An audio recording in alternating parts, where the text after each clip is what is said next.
Мухаммад, мир ему и благословение Всевышнего. Имя, которое заставляет трепетать сердца миллионов верующих мусульман. Имя, которое возглавило список 100 великих людей в истории. Посмотрим, что думают о нем россияне. И я вновь обращаюсь за помощью к своему коллеге Ибрагиму. С удовольствием проведу этот опрос. Скажите, пожалуйста, слышали вы про рейтинг 100 самых влиятельных людей в истории? Как вы думаете, не кто слышал. его возглавляет? Не знаю. Пророка Мухаммеда знаю, а что рейтинг возглавляет, не знаю. И не слышал про рейтинг. И не интересуюсь этими рейтингами. А как вы можете охарактеризовать этого человека? Никак, не знаю. Никак не могу характеризовать, потому что я другой вере. И как я могу характеризовать человека с другой вере? Он хороший, порядочный, может, но я не знаю. И не изучал про него ничего. Который Али? Который был пророком таким. Ну да, слышали, конечно. Как вы могли бы его характеризовать? Ой, ну, слышали, но характеризовать не беремся. Вы имеете в виду, естественно, не боксера, я имею в виду, а я имею в виду более какую-то другую, да? Ну, подождите, вы имеете в виду пророка? Да. Тогда мы говорим об этом. Вот видите, теперь мы будем знать об этом. А вы вообще что о нем знаете?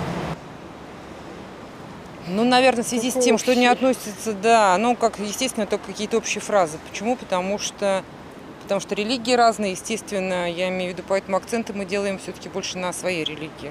Пророк, что ли? Я, честно говоря, не могу комментировать.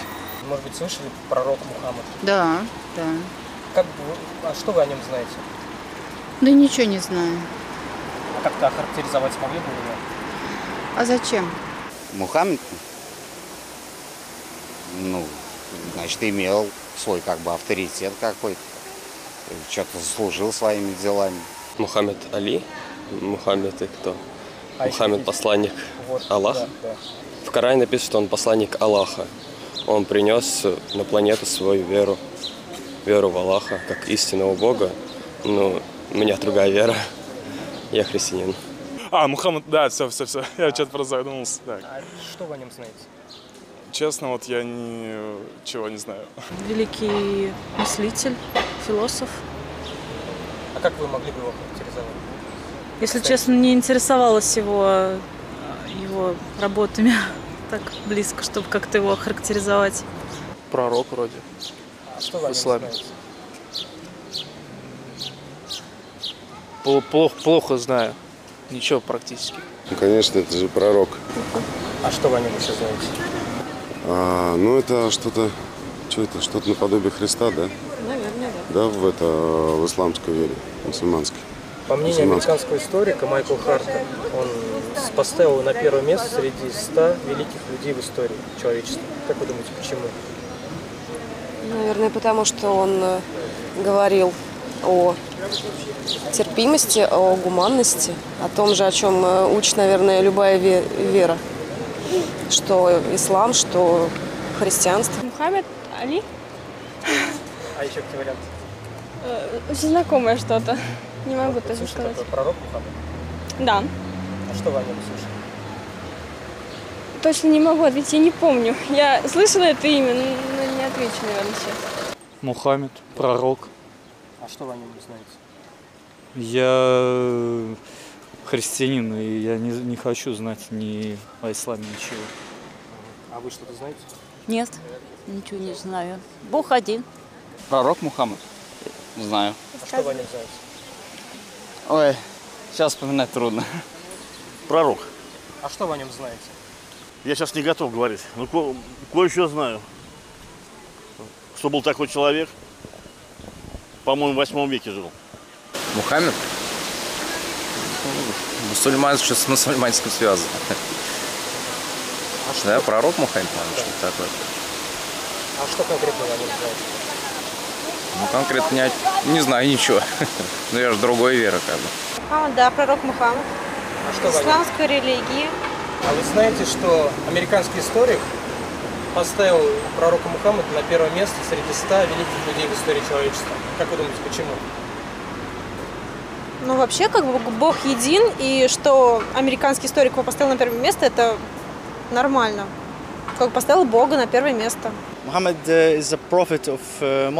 Мухаммад – это пророк мусульман, посланный Господом всех миров. Он пришел с религией, которая основана на общечеловеческих ценностях прошлого и будущего. Она доступна для всех людей. Известные люди о пророке Мухаммаде. Махатма Ганди. Я хотел бы знать лучшего из тех, кто сегодня имеет бесспорную власть над сердцами миллионов людей. Я стал более чем уверен, что не меч завоевал исламу место в то время. Это была непреклонная чистота, высшее самопожертвование пророка, пристальное выполнение своих обязанностей, его большая преданность своим друзьям и последователям, его отвага, его бесстрашие, его абсолютная вера в Бога и свою собственную миссию. Наполеон Бонапарт. Я надеюсь, что скоро настанет то время, когда я смогу объединить всех мудрых и образованных людей всего мира и установить единый режим, основанный на принципах Корана, которые единственные являются верными, и только они могут вести людей к счастью. Отто фон Бисмарк. «О Мухаммад, я опечален, что не был твоим современником.